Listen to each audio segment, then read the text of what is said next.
Muy buenas tardes a todos. Vamos a dar inicio a nuestra clase de hoy. Le vamos a pedir, por favor, para eso, a la persona encargada que pueda tener por nosotros la primera oración. Nos vamos a poner de rodillas para orar. Padre nuestro que estás en los cielos, Señor, santificado sea tu nombre.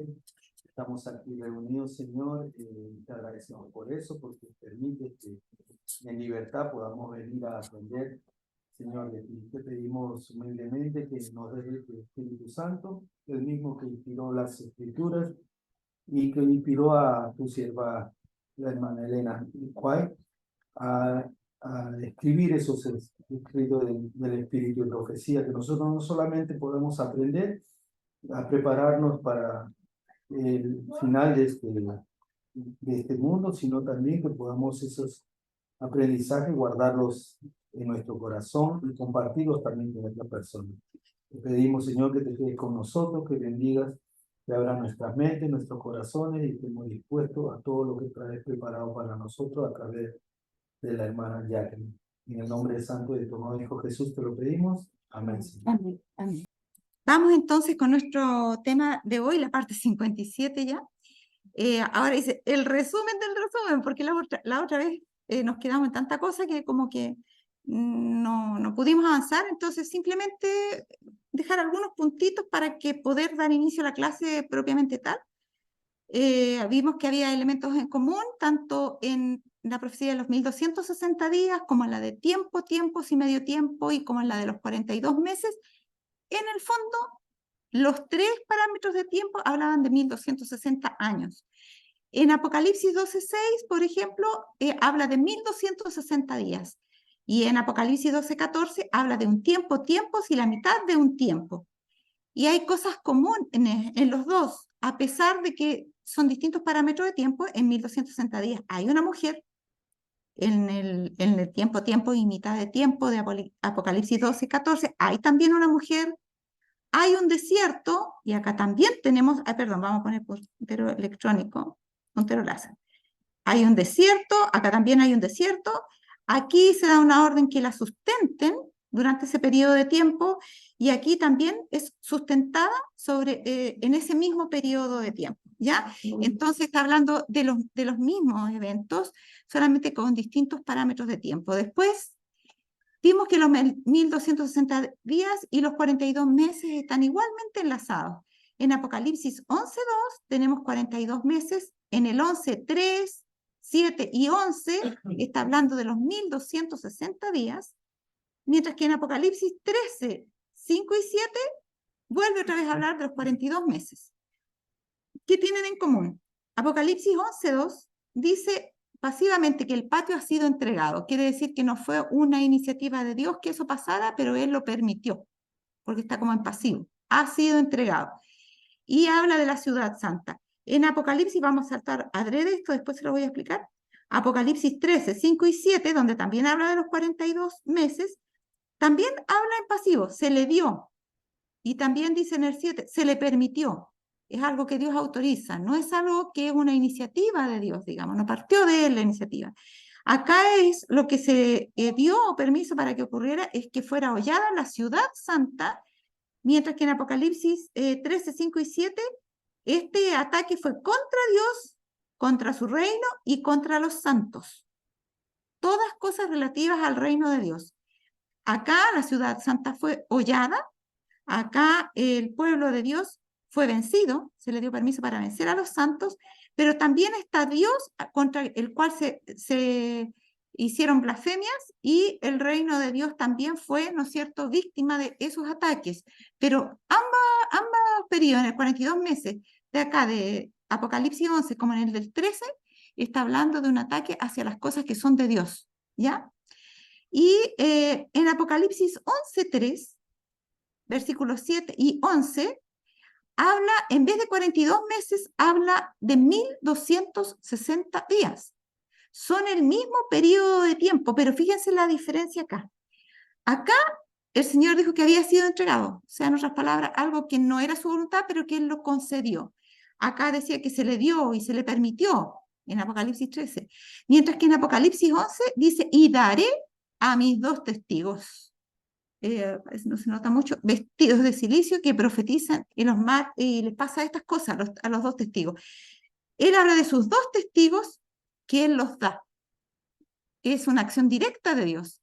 En otras palabras, el poder maligno que se manifestó durante este periodo de tiempo pidió permiso para manifestarse y se le entregó, para ir en contra de Dios y de su pueblo, pero por su parte Dios no dejó a su pueblo sin ninguna luz, sin ningún rayito, digamos, de camino hacia el reino de Dios, sino que Él dio por su cuenta dos testigos que iban a profetizar, pero no en condiciones normales, porque estaban siendo atacadas la ciudad de Dios, las cosas de Dios del cielo estaban siendo atacadas los hijos de Dios, la ciudad de Dios, el pueblo de Dios.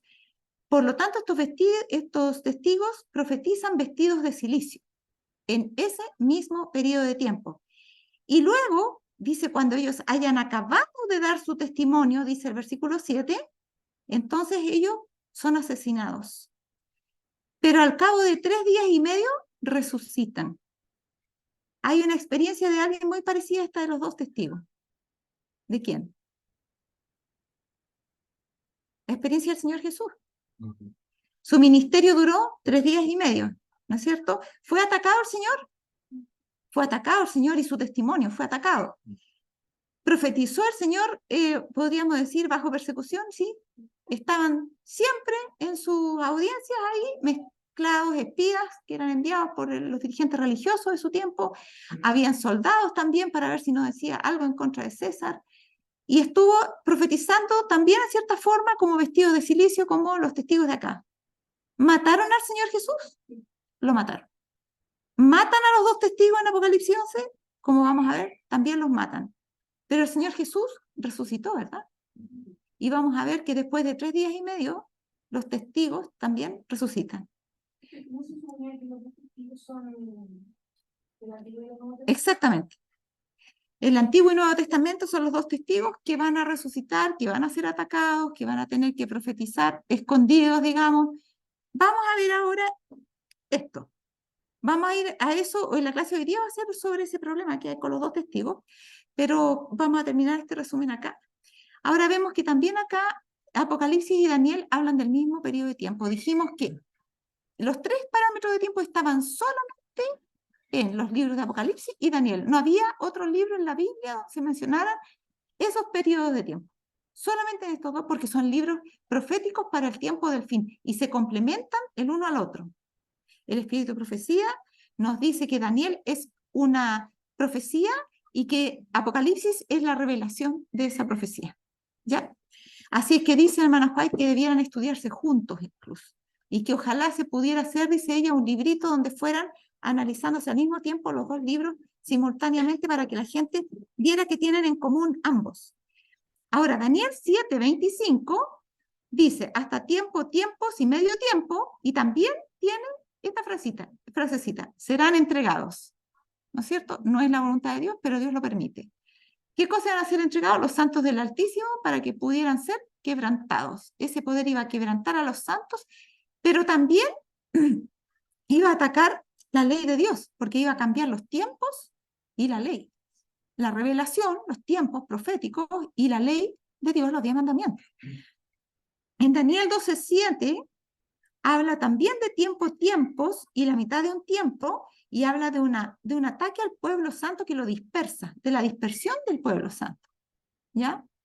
Del poder del pueblo santo. Ahora, o la fuerza del pueblo santo, dice en otra versión.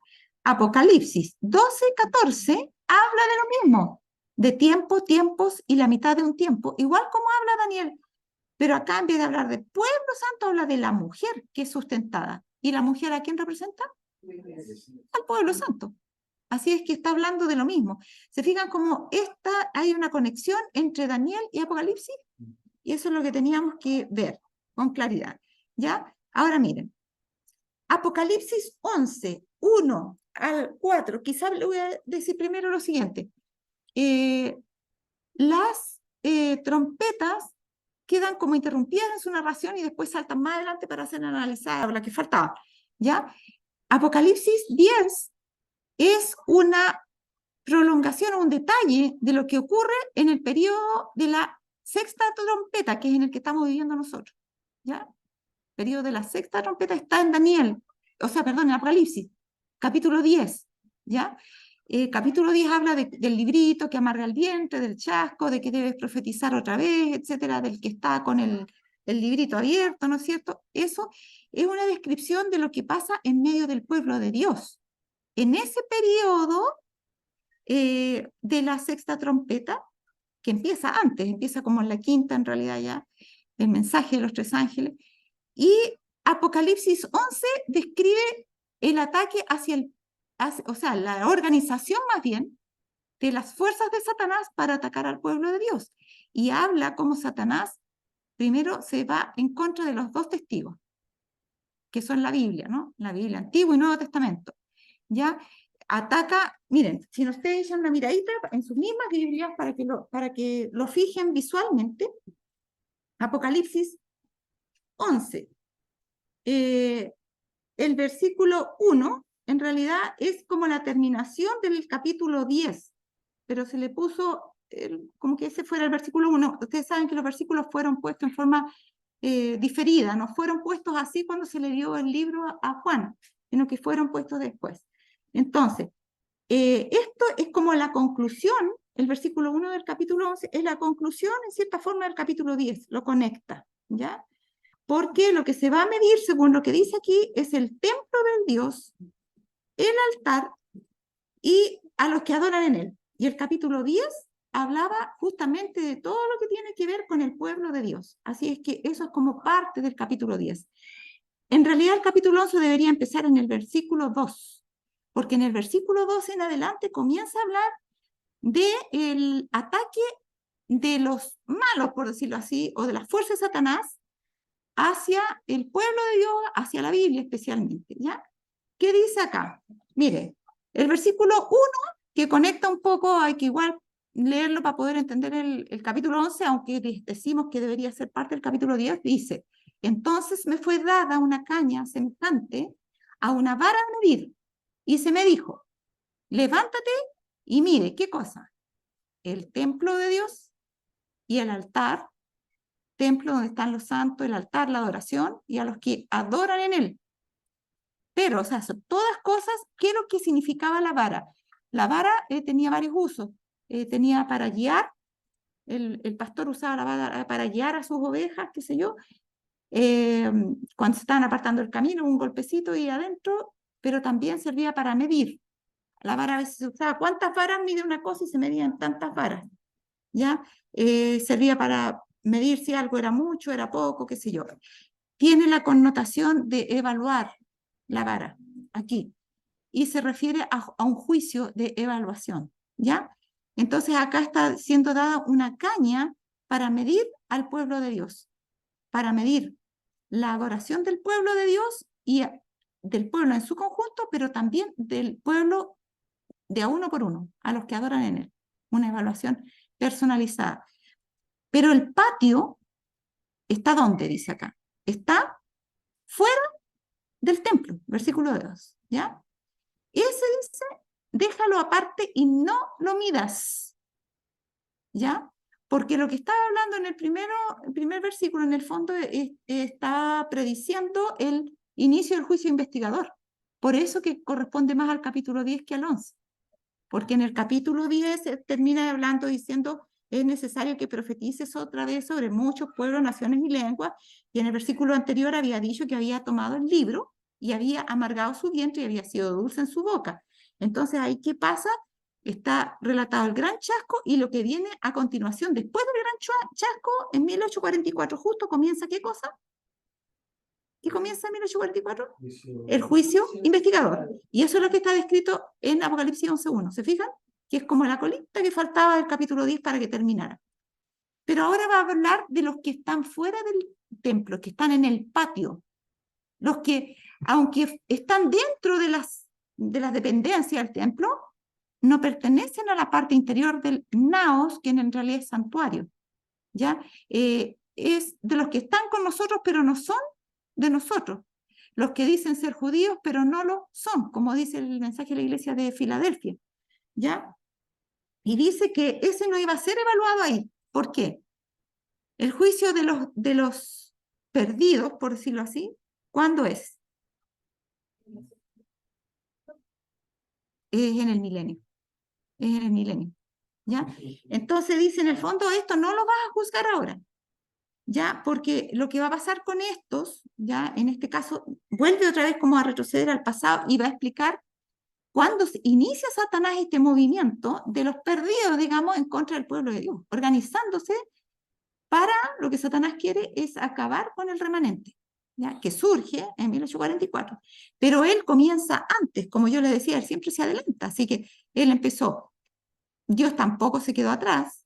En 1730 ya Lacunza escribió un libro acerca de la segunda venida de Cristo y se comenzó a hablar de la segunda venida en todo el mundo. Y ellos pensaban que la segunda venida venía con el juicio y que era el único juicio, no había juicio para ellos investigadores, el juicio ejecutivo. ¿Se fijan?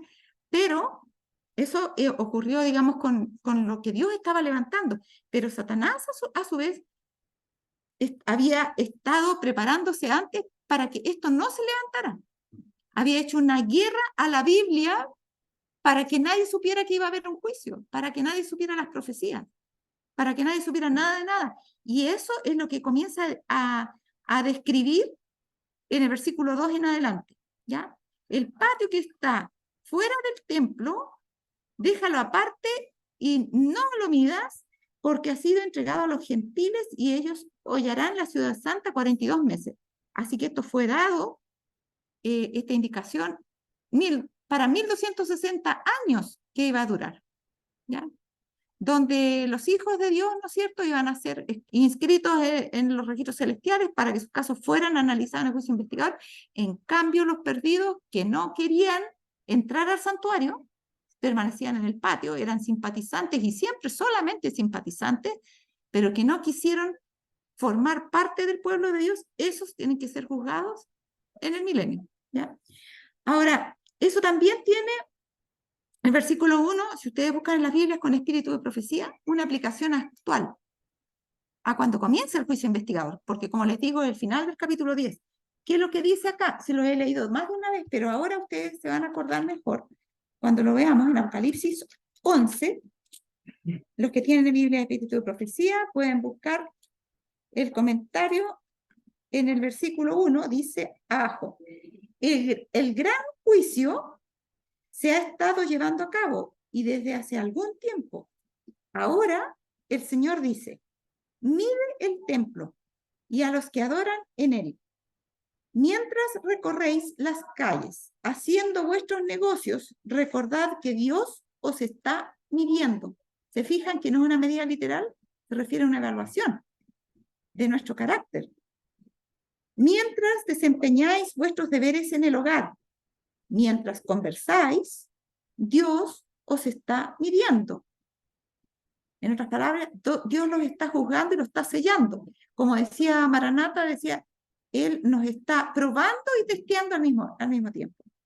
¿Ya? Recordad que vuestras palabras y acciones están siendo fotografiadas en los libros del cielo, así como el artista reproduce el rostro en la placa pulida. Esta es la obra que se lleva a cabo. Medir el templo y a los que adoran en él para ver quiénes permanecen firmes en el último día. Los que permanezcan firmes tendrán una cómoda entrada en el reino de nuestro Señor y Salvador Jesucristo. Cuando hagamos nuestra obra, recordemos que hay uno que está observando el espíritu con que la estamos haciendo.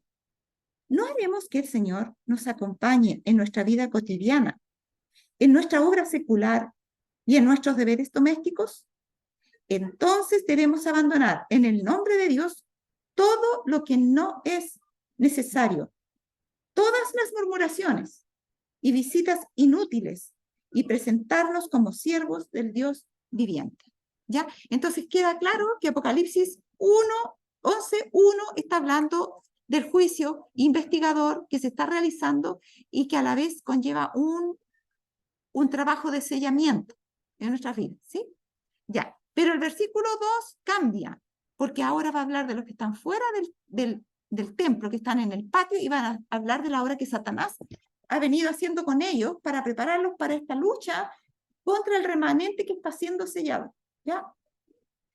Si ustedes ven el libro, como les decía yo, Apocalipsis 11, van a ver que está dividido en, a ver, la primera parte, como dijimos en el versículo 1, dejamos en el capítulo 10, y del versículo 2 va a haber una descripción de lo que hacen los dos testigos, del poder de los dos testigos, hasta el versículo 6.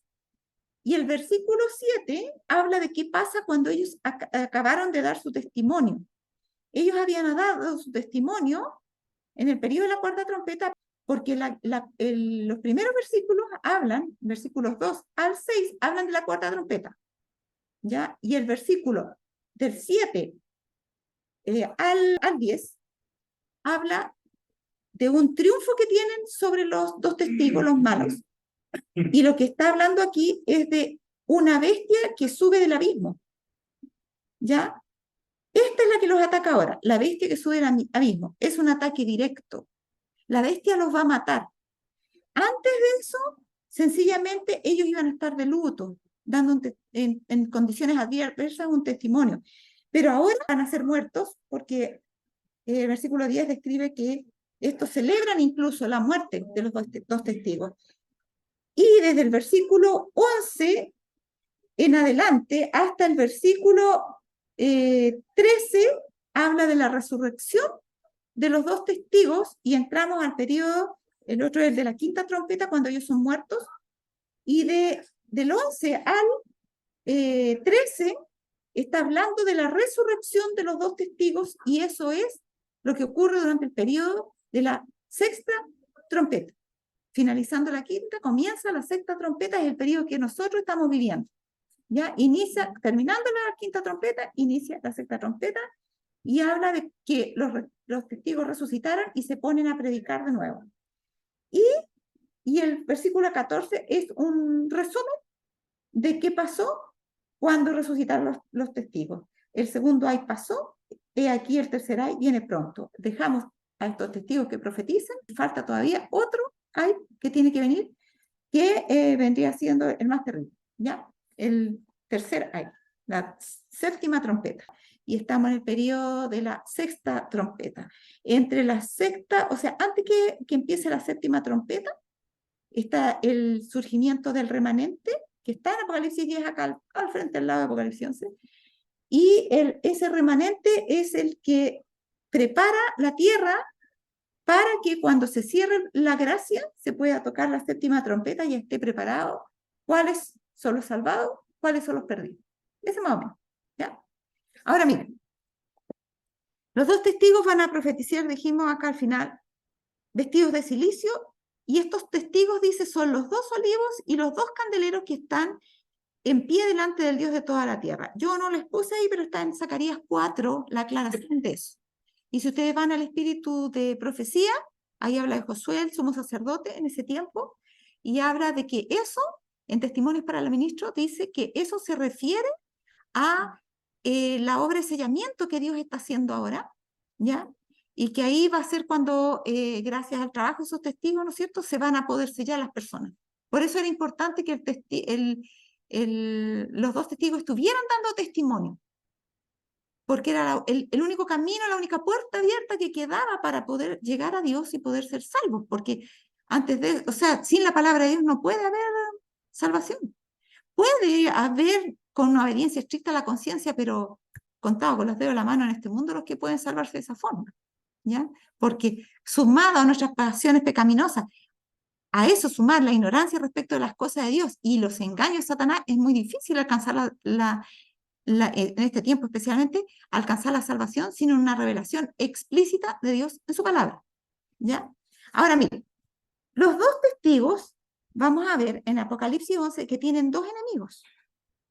Un enemigo es el de la cuarta trompeta, que se encarga de pervertir la Biblia, de torcerlo todo. Comienza con la tercera trompeta y también la cuarta abarca el periodo de los 1260 días, el periodo de supremacía papal y de oscuridad, la Edad Media, ¿no? Esa es la cuarta trompeta. Pero el otro enemigo que tienen estos dos testigos, que son la Biblia, ¿no es cierto?, es la Revolución Francesa, que es el poder de la bestia que surge del abismo, y este es más agresivo porque este no se contenta con esconder la escritura para que la gente no las tenga, las pone en un idioma en latín para que nadie la pueda entender y las esconde. Y estaba prohibido que las personas la leyeran aún en sus casas. Estaba prohibida la Biblia. Pero resulta que este otro poder, por decreto, en la Revolución Francesa, se destruye las Biblias y se dice que no hay Dios. Y se queman en París, en la plaza pública, se queman. Y ahí dice que son muertos los dos testigos. Pero pasan ¿cuántos días después o años? 3 días y medio después, y se experimenta la resurrección de estos testigos. Yo estoy resumiendo así a grosso modo, esto se puede ver mucho más detalladamente, ¿ya? Porque de 1793, 4, 5, 6, 7, sí, hasta 1797, mitad de año uno, pues son justo 3 años y medio, la Biblia fue proscrita en Francia. Y se dieron las calamidades que ocurrieron debido a eso. Cuando el hombre queda sin la intervención de Dios, sin la palabra de Dios, sin los principios del reino de los cielos, el hombre se desquicia y sobreviene la calamidad en forma natural, yo podría decir, en todas las áreas y en todas las cosas. ¿Ya? Y eso también hay citas que vamos a tener que ver después sobre eso, pero ahora vamos a ir a lo siguiente. A ver, la cuarta trompeta, que es el primer ataque, ¿ya? Que se hace para silenciar a los dos testigos, que está la primera parte de Apocalipsis 11, como leímos, dice, el cuarto ángel tocó la trompeta y fue herida la tercera parte del sol y la tercera parte de la luna, y debe subrayar, la estrella no subrayé, pero también tiene que ser, y la tercera parte de las estrellas. El sol representa al Señor, a Dios. La luna representa a las escrituras, que lo revelan, es una luz que se refleja. La luna no tiene luz propia, es la luz que viene, que nosotros vemos iluminada la luna, ¿viene de dónde? Del sol. El sol ilumina la luna y por eso la luna es como un satélite del sol para iluminar la tierra, ¿ya? La luna entonces es la palabra de Dios y las estrellas son los siervos de Dios que llevan la palabra a las personas, ¿ya? Entonces, en otras palabras, se iba a oscurecer o iba a quedar en tinieblas la tierra sin saber de Dios, porque no iba a haber palabra de Dios y por ende los testigos de Dios, que eran los que profetizaban, no iban a tener mucho mensaje porque había escasez de la palabra y no iba a haber muchos tampoco porque ellos iban a ser perseguidos y muertos. ¿Se fijan? ¿Y cuál era el propósito? Que se oscureciese la tercera parte de ellos y no hubiese luz en la tercera parte del día y asimismo de la noche. ¿Ya? Ese era el objetivo, que no hubiese luz. Miren, hay varias interpretaciones acerca de la tercera parte. Lo que dicen algunos simplemente que tercera parte quiere decir que no iba a ser todo, iba a ser solo una parte. Pero consideren ustedes que tercera parte alude a algo que ocurrió al comienzo de la historia del bien y del mal. La cantidad o la proporción de ángeles que se perdieron, ¿cuántos fueron? La tercera parte. Entonces, aquí yo voy a decir un poco mi opinión personal al respecto, es que está diciendo que acá los que van a ser realmente heridos sin la palabra de Dios y sin todos los demás beneficios, digamos, de la predicación y todo, son aquellos que están perdidos, ¿ya?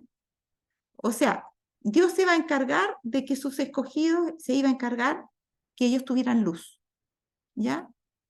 Pero contado con los dedos de la mano, los que la quisieran recibir, los valdenses iban con porciones de las escrituras escritas a mano, porque no podían andar con una Biblia y podían sacar una hojita nomás escrita, y se las cosían dentro de las ropas para que cuando llegaran y vieran a alguien que tenía interés, que ellos le hablaran algo de Dios, y vieran que ellos no lo iban a agredir, no lo iban a delatar, ni iban a hacer escándalo, ellos sacaban eso y se lo mostraban. ¿Ya? Por eso que los testigos profetizaban vestidos de silicio. ¿Se fija? A eso se refiere. Estaban de luto, estaban en condiciones adversas predicando. Entonces, ¿qué pasa? Ellos, los que eran sinceros, recibían la luz. solamente los sinceros. Si ellos iban donde alguien que veían que estaba en parranda y cosas malas y todo, los valdenses eran muy prudentes, le habían enseñado a sus niñitos de chiquititos cómo cuidarse para que no los descubrieran, porque ellos vivían en las montañas por ahí lado y trabajaban con el ganado, agricultura, qué sé yo, y venían a las ciudades y ahí testificaban a quien vieran que realmente podía tener interés. Pero si alguien los delataba, y ocurrió algunas veces, ellos iban a las montañas y los pillaban, haciendo culto los mataban a todos. Y destruían todas las Biblias que pillaran y todo lo que tuvieran. Por lo tanto, se les instruía a los hijos de los valdenses, a los chiquititos, a que cuando ellos crecieran y ya fueran a estudiar, por ejemplo, a la ciudad o fueran a hacer negocios, no le hablaran abiertamente de la Biblia a nadie, a menos que vieran que había sincero interés.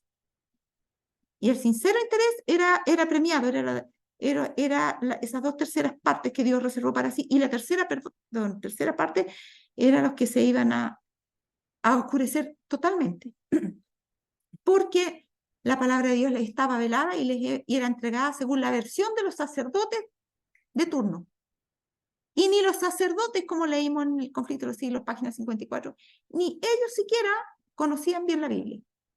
Y no se urgían por conocerla, porque ¿quién les preguntaba por ella si estaba prohibido tenerla? ¿Se fijan? Así que miren, acá dice, reyes, príncipes y gobernantes han colocado sobre sí mismos el rótulo del anticristo. ¿Se acuerdan que dijimos que anticristo es todo lo que se oponía a Cristo? ¿Este poder perseguidor se opone a Cristo? Por supuesto que sí. Cuando mata a los 2 testigos, ¿se opone a Cristo? Por supuesto que sí, porque son pertenencia de Cristo. Cuando persigue a los santos u oye a la ciudad santa, ¿persigue a Cristo? Por supuesto que sí, porque el que persigue a la esposa de Cristo, persigue a Cristo. ¿Se fijan? Entonces, los reyes, los príncipes y gobernantes se habían opuesto, se habían opuesto directamente a Cristo al perseguir a sus testigos, a sus santos y al blasfemar contra Dios. Y son representados por el dragón que va a hacer guerra contra los santos. Se fijan que el dragón, hablamos que el dragón en primera instancia es Satanás, pero en segunda instancia también los reyes, los príncipes y los gobernantes representan a Satanás cuando se levantan en contra de Cristo o de las cosas que son de Cristo, como acabamos de mencionarlas. Entonces, ¿qué pasaba? Cuando el poder papal se levantó en contra de los santos, sus aliados fueron ¿quiénes? Los reyes, los príncipes y los gobernantes. Por medio de ellos ejercían su poder. Ellos, y ya explicamos la dinámica, cómo operaban, porque el pueblo era supersticioso, porque creían las cosas que le decían los sacerdotes y no tenía la Biblia para estudiarlo directamente. Por lo tanto, ellos tenían miedo del purgatorio, miedo del infierno, miedo de que no les dieran la indulgencia y que quedaran condenados. Y como tenían todos esos temores, los príncipes y los gobernantes tenían que actuar de acuerdo a lo que el pueblo quería. El pueblo quería que la Iglesia Católica mandara, porque la Iglesia Católica les daba las indulgencias, la Iglesia Católica era el único medio que escuchaban algo de Dios, aunque muy mal, pero algo escuchaban. Entonces tenían temor de la Iglesia y los príncipes, reyes y gobernantes cumplían la voluntad de la Iglesia, extorsionados por la Iglesia. Y ellos no por eso quedaban libres de culpa. Ellos también llevan sobre sí mismos el rótulo del anticristo. De modo que, aquí hay una lección que sacar.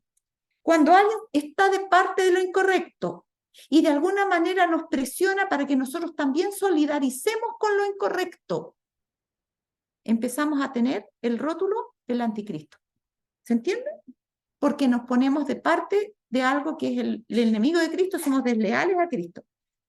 En este caso fueron los reyes, los príncipes y los gobernantes. Y dice que son representados por el dragón que va a hacer guerra contra los santos, los que guardan los mandamientos de Dios y tienen la fe de Jesús. Y el Señor Jesús dijo, en cuanto lo hicisteis a uno de estos mis hermanos, a mí lo hicisteis. Así que estar en contra de Cristo es también estar en contra de los hijos de Cristo. Es como hacérselo a él.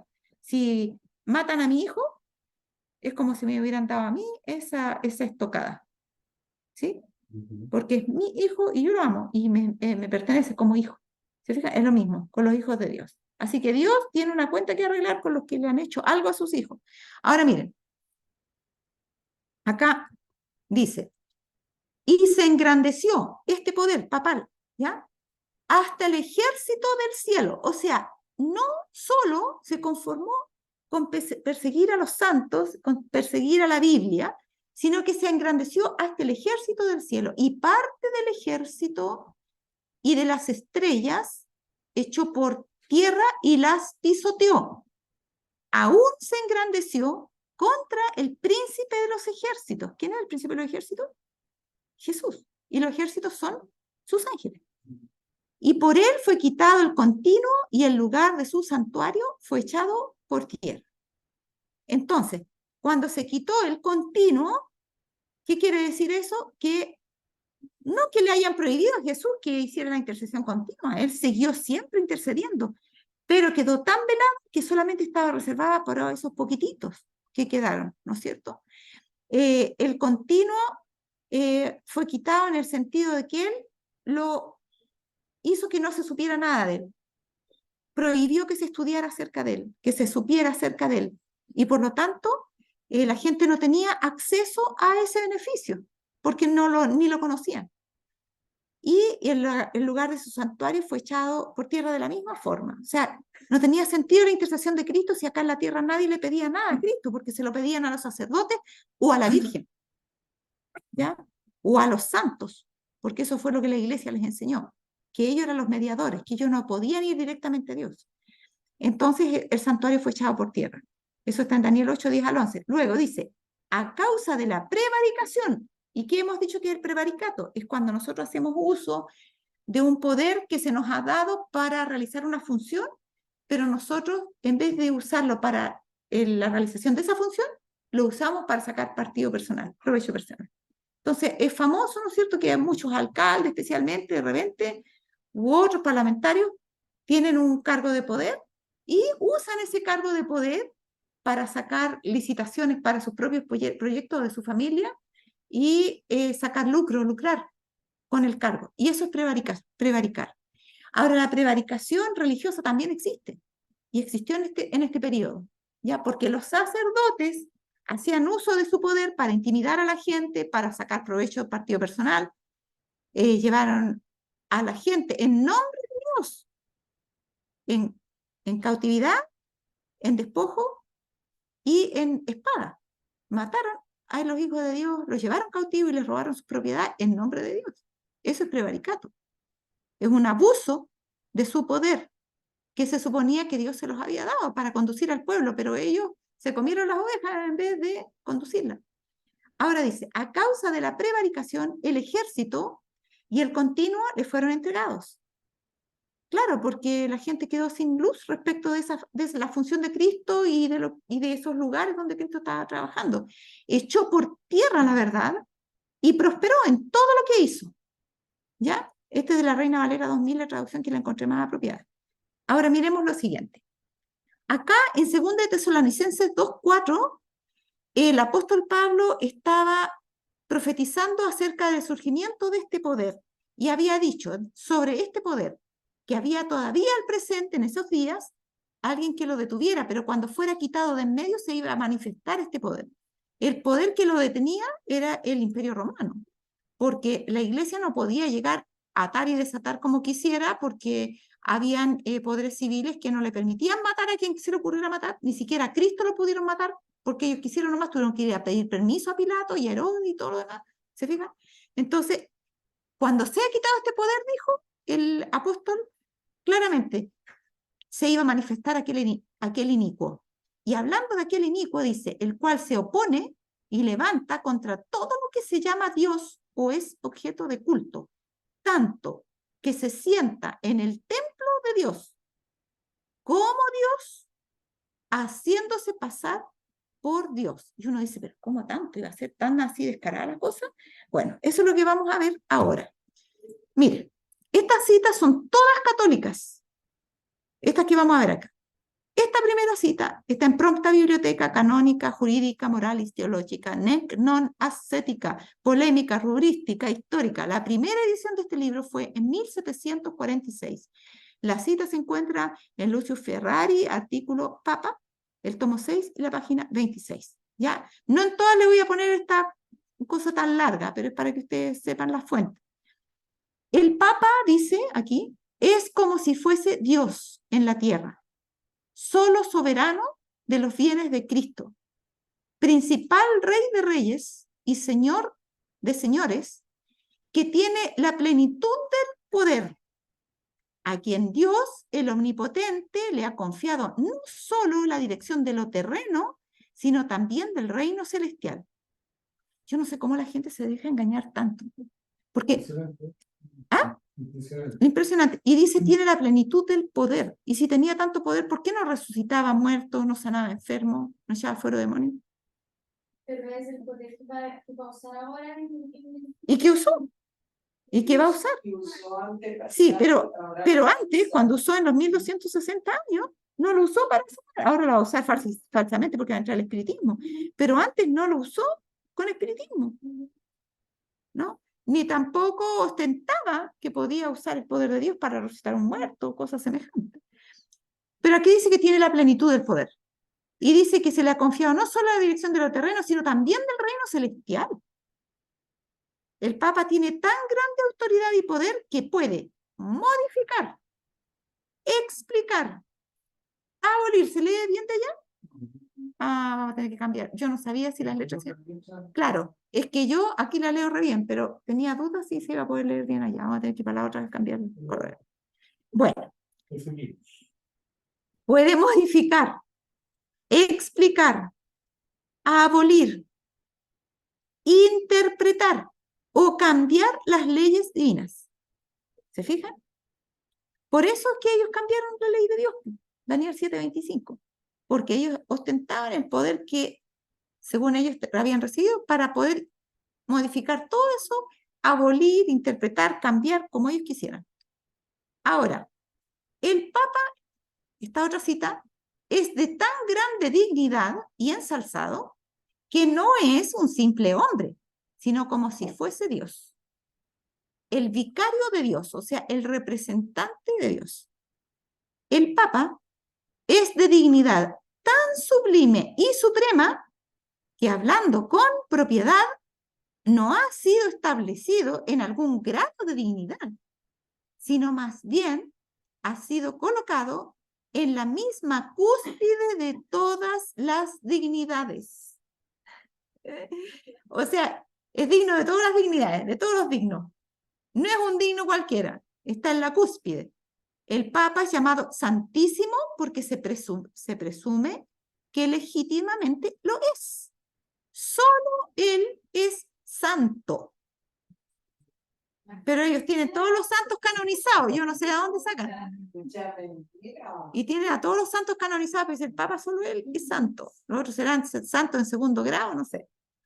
Solo el Papa merece ser llamado Santísimo, que es un santo más santo, porque únicamente Él es el vicario representante de Cristo, manantial, fuente y plenitud de toda santidad.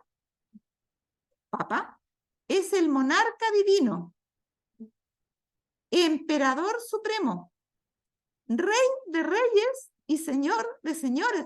¿Cómo toma el título de Cristo? Es Apocalipsis 19. ¿A dónde queda Jesús con todo eso?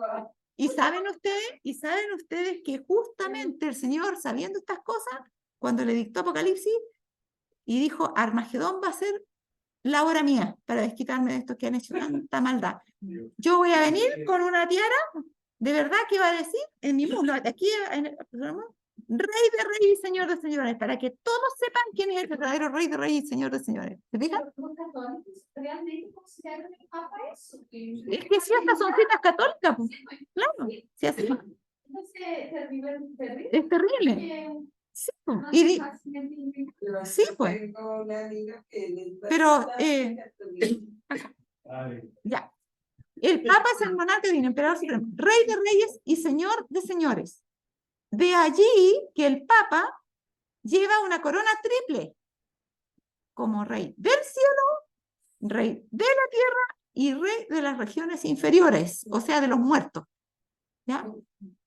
Además, o el inframundo, que le dicen, la autoridad y el poder del pontífice romano no se refieren solo a las cosas celestiales, a las terrenales y a las que están debajo de la tierra, sino que llegan hasta sobre los ángeles. ¿Se acuerda que yo le dije que había unas que se habían exaltado sobre los ángeles, el ejército? Sí, bueno, llegan hasta sobre los ángeles, pues es mayor que ellos. De manera, mire, y qué ridículo. Y qué ridículo, porque ¿se acuerdan cuando Dios mandó una matanza? Un solo ángel mató 180.000 en un día. Pero el Papa, para poder hacer sus maldades, tenía que establecer tribunales de inquisición para que mataran en los distintos lugares y pedir a los distintos reyes que ellos hicieran eso. ¿Y por qué no mandó un solo ángel que lo hiciera? No coincide para nada lo que ostenta con la realidad. ¿Ya? Dice que llega hasta sobre los ángeles, pues mayor que ellos, de manera que si se pudiera dar el caso de que los ángeles errasen en la fe o pensasen en forma contraria a la fe, podrían ser juzgados y excomulgados por el Papa. Los ángeles, ¿se fijan? No sé, parece que esa letra tampoco se lee bien. Pobre ángel. Por eso que los ángeles no podían mucha tarea que hacer, porque ¿quién le pedía la protección? Dios que manda la protección de sus ángeles y el Papa que lo tenían ahí mismo era superior a los ángeles. Eso es lo que él decía. ¿Ya? El Papa tiene tan grande dignidad y poder que forma uno con Cristo en el mismo tribunal. El Papa es como Dios. El Papa es como Dios en la tierra. ¿Se fijan? Ya. Eso, Enciclopedia Católica, tomo 3, página 139, artículo Papa. Ahora miren. Miren esta fotito mírenla con dedicación. ¿Qué les llama la atención de ahí? ¿Qué les llama la atención? Los dos ángeles. Ya, los dos querubines estaban. ¿Y el trono? ¿De qué color es el trono que tiene el Papa ahí? Blanco. Vamos a mirar Apocalipsis 20:11. ¿Qué dice Apocalipsis 20:11? Apocalipsis 20:11. Y vi un gran trono, ¿de qué color? Blanco, y al que estaba sentado en él, de delante del cual huyeron la tierra y el cielo, y ningún lugar se encontró para ellos. ¿Quién se sienta en un trono blanco? Dios. Y este sinvergüenza dice que se sienta en el templo de Dios. ¿Cómo Dios? ¿Cómo Dios en un trono blanco? Haciéndose pasar por Dios. El Papa y el anterior como si fuese Dios en la tierra. ¿Se fijan? Más sencillo. ¿Quiénes tenía Dios a su lado? A los querubines. Y él se puso a dos querubines a su lado, uno aquí y otro acá, en oro. ¿Ya? Como los del santuario terrenal, que eran de oro también, y eran dos. ¿Ya? Pero en el cielo son 4. Y en el templo de Salomón también eran 4. Entonces quedó corto, señor. ¿Ya? ¿Ya? Está sentado en el templo de Dios como Dios, haciéndose pasar por Dios. ¿Qué dice Éxodo 25:21? Éxodo 25:21. Cuando se manda a hacer el santuario. Las indicaciones, ¿cuáles eran?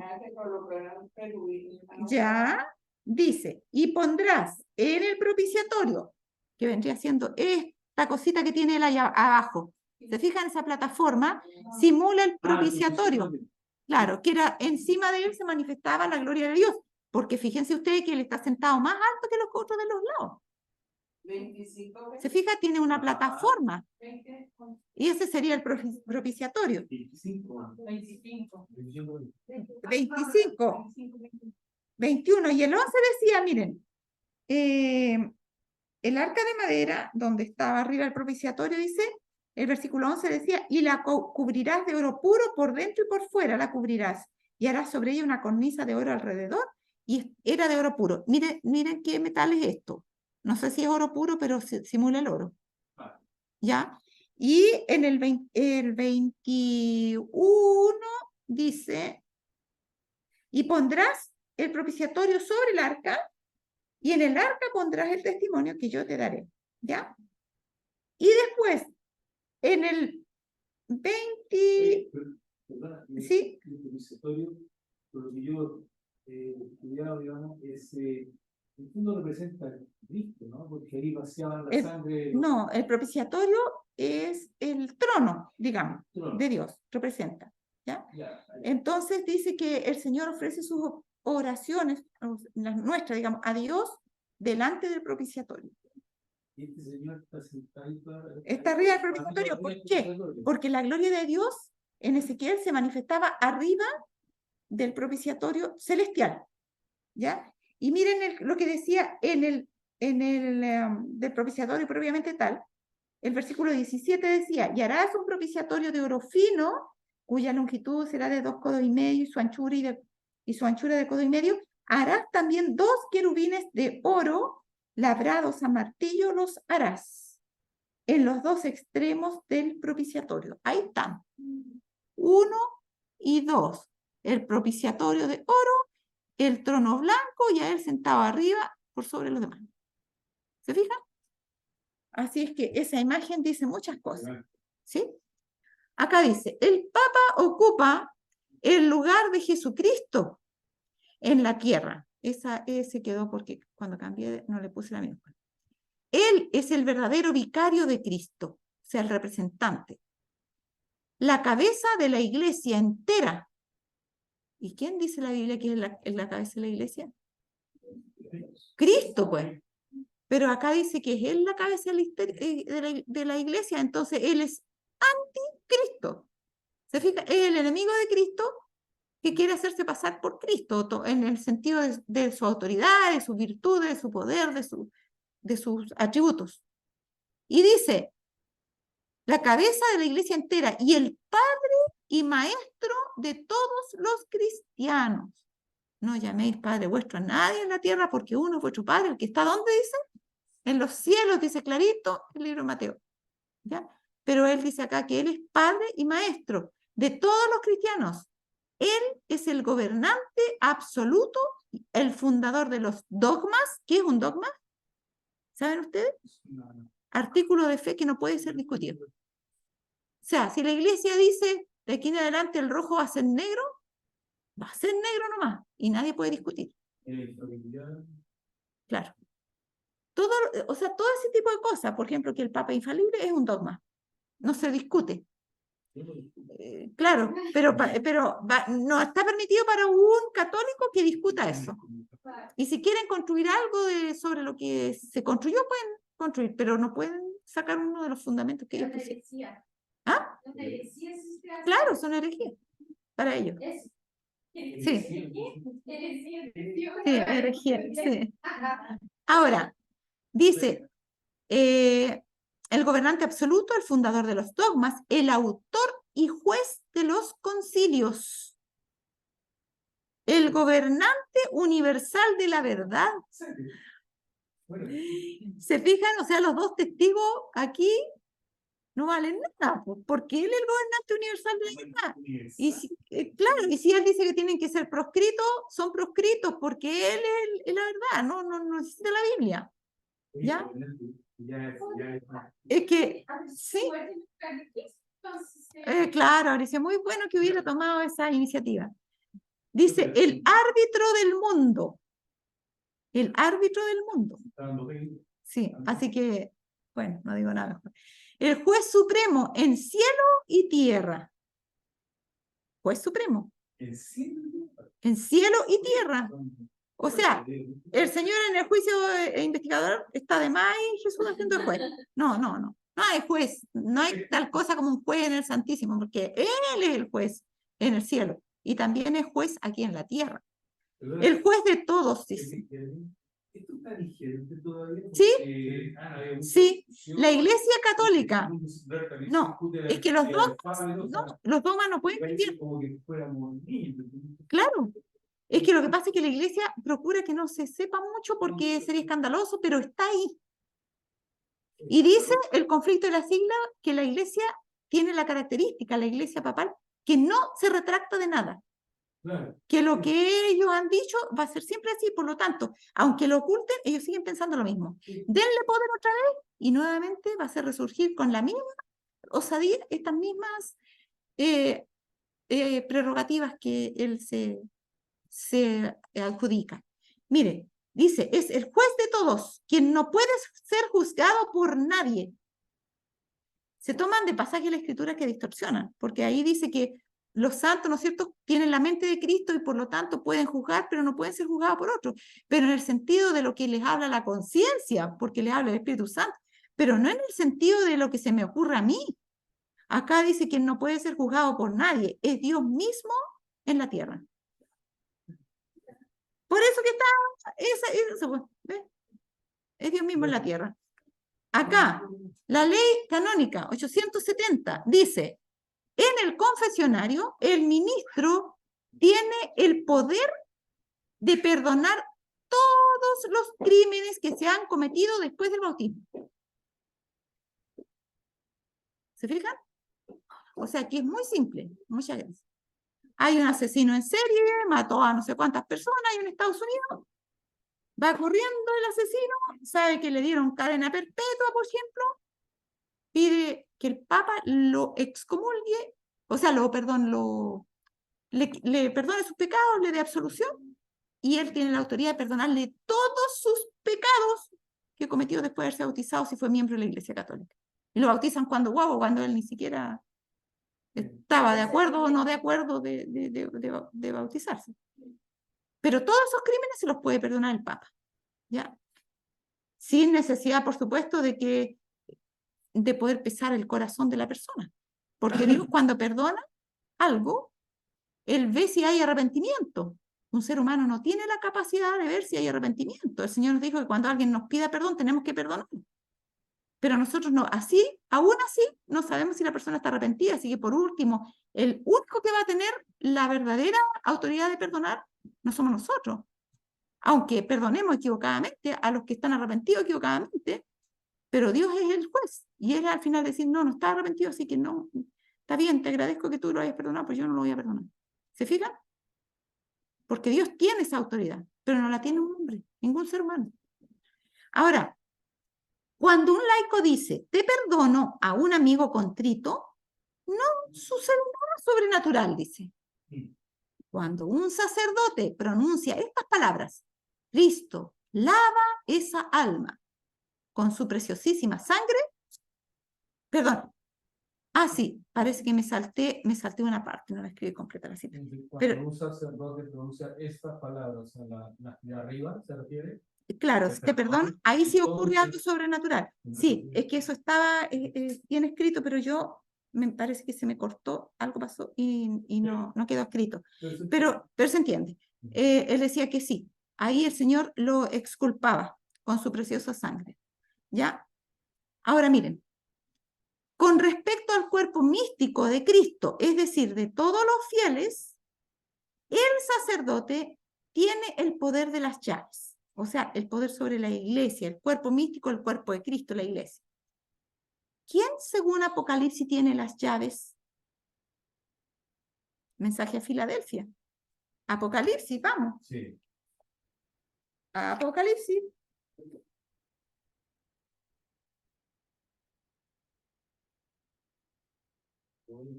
Apocalipsis capítulo 3, versículo. Vamos a leer el versículo 1. Y ahí está todo. Escribe al ángel de la iglesia en Filadelfia. Esto dice el santo. Él es el santo. El verdadero. Él es el gobernante universal de la verdad. No este otro. El que tiene la llave de David. El que abre y ninguno cierra, y cierra y ninguno abre. ¿Quién tiene las llaves? Jesús, pues. Es el único. ¿Ya? Y cuando le dice a Pedro, a ti daré las llaves, ¿a qué se está refiriendo? Entonces, se está refiriendo a lo que Pedro acababa de pronunciar, porque el Señor le había hecho hacer una confesión. Había dicho, ¿quién dice los hombres que es el Cristo? Unos dicen que Juan el Bautista que resucitó, algunos de los profetas. ¿Y ustedes quién dicen que soy? Silencio sepulcral. Nadie hablaba. Y Pedro, que siempre hablaba, Señor, tú eres el Cristo, el Hijo del Dios viviente. Y el Señor le responde, bienaventurado eres tú, Simón, hijo de Jonás, y también te digo que tú eres Pedro, así como tú sabes que yo soy Cristo, yo sé que tú eres Pedro, y sobre estas llaves, y sobre esta roca edificaré mi iglesia. Y se refería sobre esa convicción que él había expresado. ¿Cuál era la convicción que había dicho él, que había expresado? Que Cristo era el Hijo del Dios viviente. Sobre esa convicción que Pedro se había atrevido a expresar, sobre eso se iba a edificar la iglesia de Cristo. No está, la iglesia de Cristo no está edificada sobre la autoridad de ningún ser humano, está edificada sobre Cristo, el Hijo del Dios viviente. Y a eso se refería. Y dice que con esas llaves, le dice a Pedro, con estas llaves es con la que si alguien, o sea, todo lo que ustedes aten en los cielos, o sea, en la tierra, será atado en los cielos. ¿Ya? Y todo lo que ustedes desaten en la tierra va a ser desatado en los cielos. Porque la iglesia iba a tener el poder, y la versión original dice, todo lo que desatares en la tierra habrá sido desatado en el cielo, así dice el original. Y todo lo que hayas atado, lo que atares en la tierra habrá sido atado en el cielo. Así dice la versión original. ¿Qué quiere decir? Que guiada por el Espíritu Santo, la iglesia, en las condiciones de obediencia que debe estar, por supuesto, cuando la iglesia tomara algún tipo de medida disciplinaria, esa medida era la simple ejecución de una medida que ya se había tomado en el cielo. Porque se supone que el Señor tiene que guiar a la iglesia. Y cuando nosotros tomamos decisiones guiados por el Espíritu Santo como iglesia, el Señor guía esas decisiones. Sin embargo, eso es para la iglesia cuando está en buena condición. En este tiempo, por ejemplo, no estaba en buena condición la iglesia. Estaba totalmente oscurecida y las decisiones que tomaba tampoco eran buenas. ¿Se fijan? Todavía está. Sí. ¿Por qué se denominan las llaves de David? La llave de David. En este caso, bueno, es que hay un estudio que va a Isaías 26. Ahí habla de... A ver, le digo el texto donde está, después lo vamos a ver. No, Isaías 22, 20. Lo que habla ahí es, veamos, nada más que el texto, yo se lo explico y para que no entremos muy largo en eso. Ya, Isaías 22. No, pero se los voy a decir porque para que no, aprovechando, hay que aprovechar la ocasión para que quede eso ahí atado ahí. 22, 20. Acá tenemos un tipo de Cristo, un sacerdote que tipifica a Cristo en lo que está ocurriendo acá. 22, 20 dice, está hablando de un falso sacerdocio primero, el versículo 19 dice, y te arrojaré de tu lugar y de tu puesto te empujaré. Y será, dice el versículo 20, que en aquel día llamaré a mi siervo Eliaquín, hijo de Hilcías. Desecha a unos sacerdotes que él no los reconoce como sacerdotes, pero llama a el siervo Eliaquín, hijo de Hilcías, que era sumo sacerdote, y lo vestiré de tus vestiduras y le fortaleceré con tu talabarte y entregaré en sus manos tu potestad. Y será padre al morador de Jerusalén y a la casa de Judá. Obviamente está hablando de algo simbólico. Porque padre para la casa de Jerusalén y de la casa de Judá, está hablando de ese. Y pondré la llave de la casa de David sobre su hombro. Y abrirá y nadie cerrará, y cerrará y nadie abrirá. Y lo hincaré como clavo en lugar firme y será por asiento de honra a la casa de su padre. ¿Ah? Sí, está hablando de Cristo. Claro. Es que es un tipo. Mire, acá había habido un sacerdocio corrompido y el Señor lo desecha y trae a otro que es el sumo sacerdote, pero que va a ser tipo de Cristo, en el sentido de que Cristo iba a desechar un sacerdocio corrompido, pero iba a traer un nuevo sacerdocio cuando cayera Babilonia, la segunda Babilonia, que son las iglesias corrompidas en 1844. Y entonces se iba a levantar el verdadero sacerdote que iba a oficiar ahora sobre su iglesia. Cuando pasara con esas llaves, cerrar el lugar santo, abrir el lugar santísimo y entrar a oficiar al lugar santísimo como juez. Y continuar oficiando como intercesor, pero ahora se añadiera la función de juez. ¿Ya? Entonces, cuando él entrara al lugar santísimo, no iba a ser descuidado de dejar abierta la puerta del lugar santo. Iba a cerrarla. Y ya nadie más iba a entrar por el lugar santo. todo el que quisiera entrar donde estaba Cristo tenía que saber que Él estaba haciendo una obra de juicio. ¿Ya? Iba a abrir la puerta del Santísimo y nadie tampoco iba a poder cerrarla. Iba a oficiar ahí hasta que terminara su labor de mediación, no como ocurrió en los 1260 años, cuando hasta se levantó en contra del príncipe de los ejércitos y echó por tierra hasta el continuo. Fíjate, ahora no, ya no. De 1844 nunca más iba a volver a ocurrir eso. Ahora, con respecto al cuerpo místico de Cristo, decía aquí, es decir, todos los fieles, el sacerdote tiene el poder de las llaves. Tiene el poder para librar a los pecadores del infierno. O sea, aquí se está añadiendo unas llaves diferentes, no son la misma del juicio investigador, ni querían que se supiera que había un juicio investigador, pero ellos toman las llaves de las otras llaves, de las que dice que todo lo que desatares en la tierra será desatado en el cielo y lo que atares en la tierra será atado en el cielo. Se refiere a eso y tiene que ver con la disciplina eclesiástica más principalmente. ¿Ya? Dice, tiene el poder para librar a los pecadores del infierno o de hacerlos dignos del paraíso, o de cambiarlos de esclavos de Satanás a hijos de Dios. Y Dios mismo, hoy, pero qué bueno sería, ¿no? Entonces, todos los que tienen problemas con su hijo, que vayan y le piden nomás y los cambien del reino de Satanás al reino de Dios, al tiro, así, de un plumazo nomás. Ustedes quieren que su hijo esté en la iglesia, vayan del Papa, e inmediatamente el hijo va a dejar la droga, el hijo va a dejar las insolencias, ahora va a cambiar, va a ser hijo de Dios. Y Dios mismo se ve obligado a atenerse a la decisión de sus sacerdotes y perdonar el pecado si el sacerdote da absolución. Y no perdonar si no la da. Así, a ese extremo. Entre paréntesis, yo no tengo mi celular porque no tengo cómo ver la hora. Yo no lo igual, ¿verdad? Ya. Como decir ya leer o no Cuerpo místico se refiere al cuerpo que no es un cuerpo literal, con manos, con cabeza, con brazos, sino que se refiere, es un cuerpo espiritual, que se refiere al cuerpo de Cristo, la iglesia. Y le ponen nombre místico, y le ponen místico.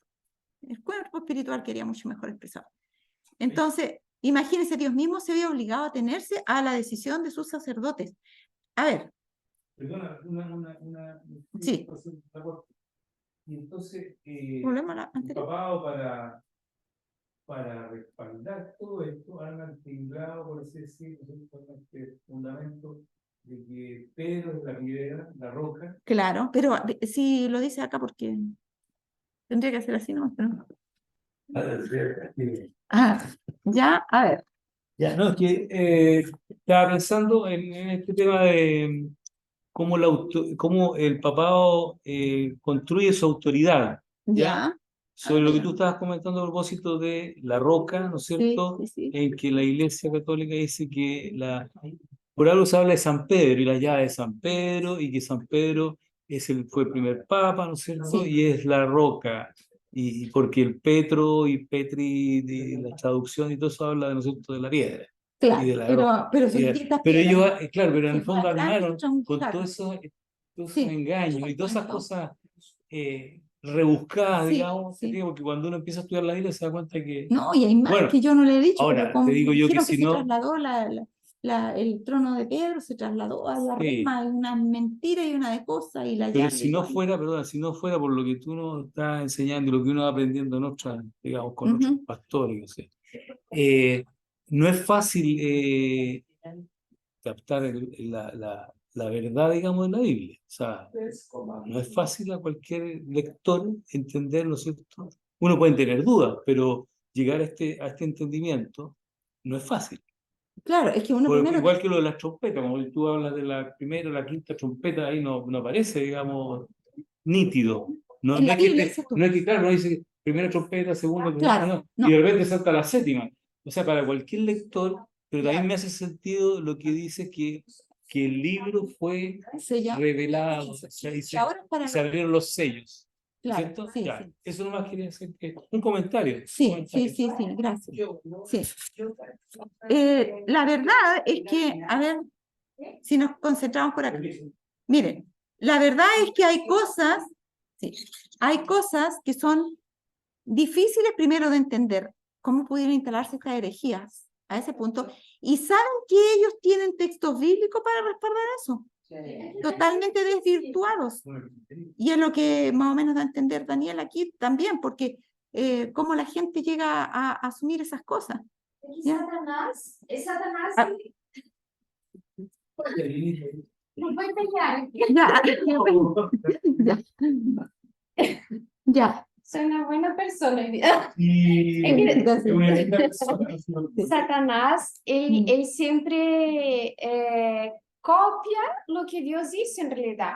Es un Entonces, acomplejado, siempre yo digo. Claro, él no Anda imitándole. él no crea nada, él simplemente copia y saca algunas partecitas, mejor aquí, ahí, pero es lo mismo en realidad. Por ejemplo, el sábado, él cambia para el domingo.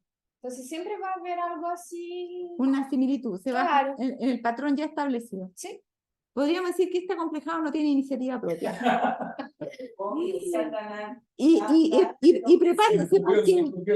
prepárense porque esta semana hay unas cosas que no van a pasar porque es picado. ¿Sí? Ya, sigamos, muchas gracias. Ahora, entonces, ¿qué dice aquí? Gracias. Dios mismo se ve obligado a tenerse la decisión a los sacerdotes y perdonar el pecado, si el sacerdote da absolución, etcétera. Dice acá, cuando al sacerdote se le confiere la ordenación, se pronuncian las palabras: tú eres sacerdote para siempre según el orden de Melquisedec. ¿A quién se le dice eso en la Biblia? A Cristo, cuando introduce al primogénito en el mundo. Entonces el Señor después le dice, lo nombra sacerdote. Dice también, se le llama alter Christus, es decir, otro Cristo, otro enviado. Así es que ustedes podrán darse cuenta. Acá dice, según San Ambrosio, cuando el sacerdote absuelve a un pecador, está desempeñando la idéntica función del Espíritu Santo, quien santifica las almas. O sea, más o menos que lee los pensamientos y el corazón. Por eso que lo absuelve. La idéntica labor del Espíritu Santo. ¿Se fijan? Quien santifica las almas. Luego, sin el sacerdote, la muerte y la pasión de nuestro Señor no nos beneficiaría. Ver cuán grande es el poder del sacerdote. Por solo una palabra que sale de sus labios, convierte un pedazo de pan en Dios. Esto es la teoría de la transubstanciación. Sí. Esa es la vida. Sí. Cristo murió en vano. Sí, sí. Pero, sí, chuta, pero aquí no van a escuchar nada. Sí. A ver. Que dicen que se transforma el pan se transforma en el mismo Cristo.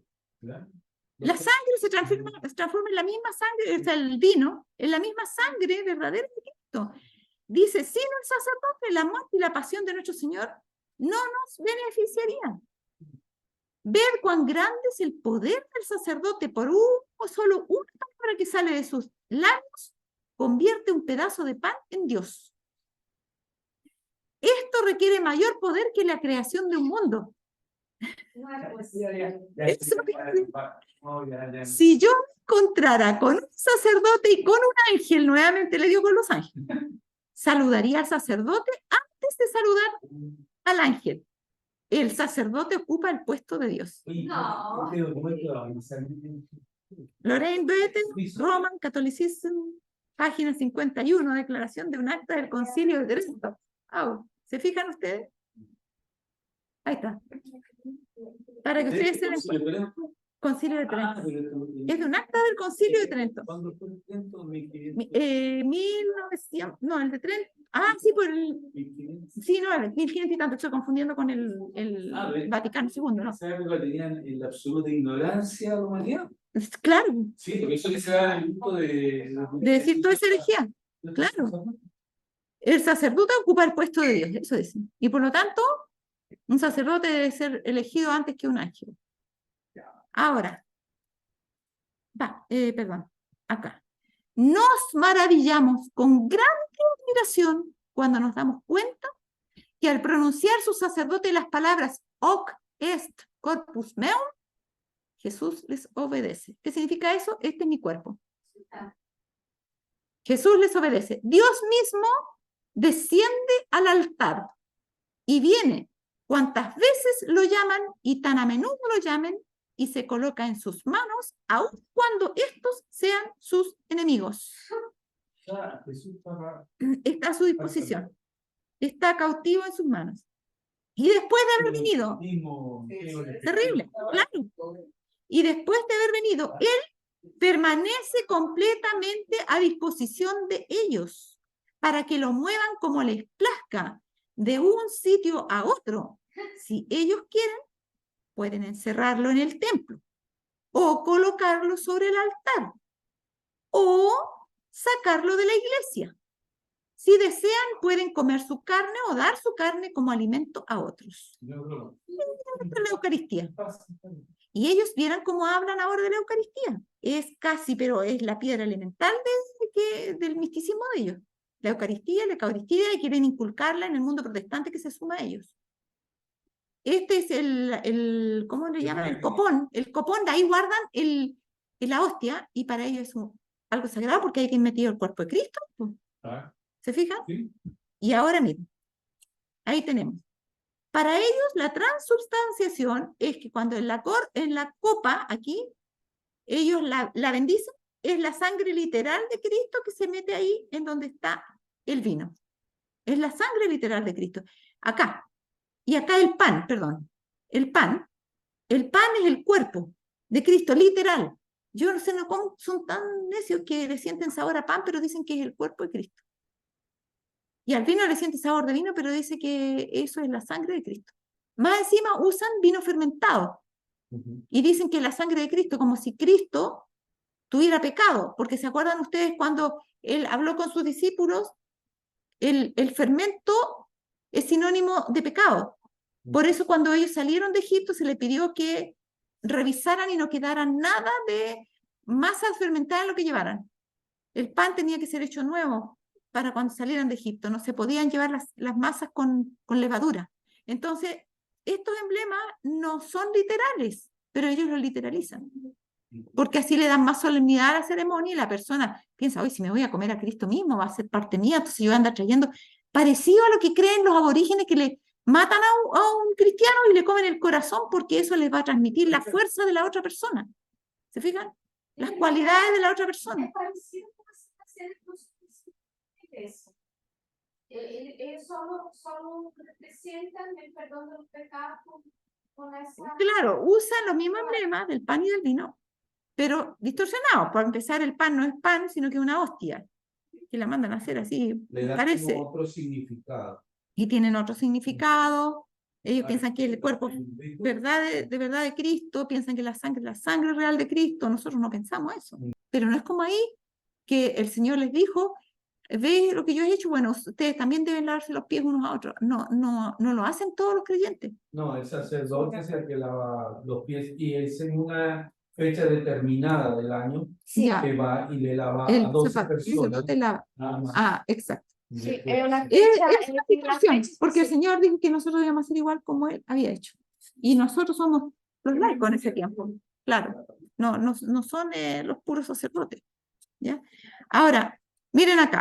Por la celebración de una sola misa en la cual ofrece a Jesucristo en sacrificio, un sacerdote le da más honor al Señor que si todos los hombres al morir por Dios, o sea, como mártires, le ofrecieran el sacrificio de sus vidas. Todos los mártires juntos no alcanzan a tener más poder que el que hace el sacerdote cuando ofrece la hostia, porque le ofrece a Jesucristo pues, en sacrificio. Con una sola misa le rinde más honor a Dios que todos los ángeles y santos juntos con la Virgen María le han dado o le darán. ¿Ya? Menos mal que ahí la Virgen la pusieron por debajo, porque ustedes van a ver cómo después la ensalzan, pero una cosa horrible. Pues el culto de ellos no puede ser de valor infinito como el del sacerdote celebrando en el altar ofrendas a Dios. ¿Ya? Ellos sí, el de ellos es valor infinito porque ofrecen a Cristo. Y Cristo, como vive siempre, ellos lo están sacrificando siempre. ¿Y qué dice la Biblia? Que se ofreció una sola vez por los pecados del mundo. ¿ya? Y que no tenemos por qué estarlo ofreciendo de nuevo, sino que es suficiente por una sola vez, dice el libro de Hebreos. Está muy claro en el libro de Hebreos. Dice, y cuando el sacerdote pronuncia las tremendas palabras de consagración, él alcanza hasta el cielo. O sea, el os corpus meum. No, ¿cómo era? Bueno, ¿qué leí? Este es mi cuerpo. Hace que Jesús descienda de su trono y lo coloca sobre el altar para ser ofrecido de nuevo, como la víctima por los pecados del hombre. Este es un poder mayor que el de monarcas y potentados, es mayor que el poder de los santos y los ángeles, mayor que el poder de los serafines y querubines. En efecto, es mayor aún que el poder de la Virgen María. O sea, ¿qué está diciendo? Que en primer lugar tendría que, la Virgen María es la primera opción, pero ni siquiera es tanto como ella. Pero después de la Virgen María vienen los serafines y querubines, los santos y los ángeles y los monarcas potentados, están todos debajo de la Virgen María. Pero este poder que tiene el sacerdote es tan grande que está por sobre la Virgen María. ¿Se fijan? Pues mientras que la bendita Virgen fue la gente humana por medio de la cual Cristo se encarnó una sola vez, el sacerdote hace que Cristo descienda del cielo y lo encarna sobre el altar como víctima eterna por los pecados del hombre. Y no una vez, sino miles de veces. Y la Biblia dice, ofreció una sola vez. El sacerdote habla y Cristo, el Dios eterno y omnipotente, inclina su cabeza en obediencia humilde al mandato del sacerdote. Hasta ese punto. Abrió su boca en blasfemias contra Dios, hizo cuanto quiso y prosperó, decía el libro de Daniel. ¿Quién decía eso? Hebreos 10:5, el Señor dice que no es la Virgen la que le preparó el cuerpo, dice, tú me preparaste cuerpo, hablando de su Padre, cuando viene a encarnarse esta tierra. Así que no es que la Virgen nomás le preparó el cuerpo humano de ella, pero es una sola vez. No, Dios le preparó cuerpo. Y en Hebreos 9:28 dice que fue ofrecido una sola vez por los pecados del mundo. Y acá dice miles de veces, no una, sino miles de veces lo ofrece el sacerdote. Por lo tanto, dice el sacerdote es mayor. Una aberración. Entonces, nos vamos a poner de rodillas y vamos a tener la última oración. En el cielo, te damos gracias, Señor, porque podemos reunirnos hoy para reflexionar en tu palabra, Señor, para aprendernos de ti. Queremos pedirte que tú grabes tus verdades en nuestro corazón, nos ayudes, Señor, a hacerlas realidad en nuestra vida, a poder ir perfeccionándonos cada vez más y pareciéndonos cada vez más a ti, y a poder llevar a otros tu mensaje también. Queremos pedirte que nos acompañes en lo que queda de este sábado, Señor, y que también estés con cada uno de nosotros y nuestros amigos y nuestros familiares, y guiándonos en cada paso que demos. Te lo pedimos sin merecerlo, en el nombre de Jesús. Amén. Amén, Señor. Bien.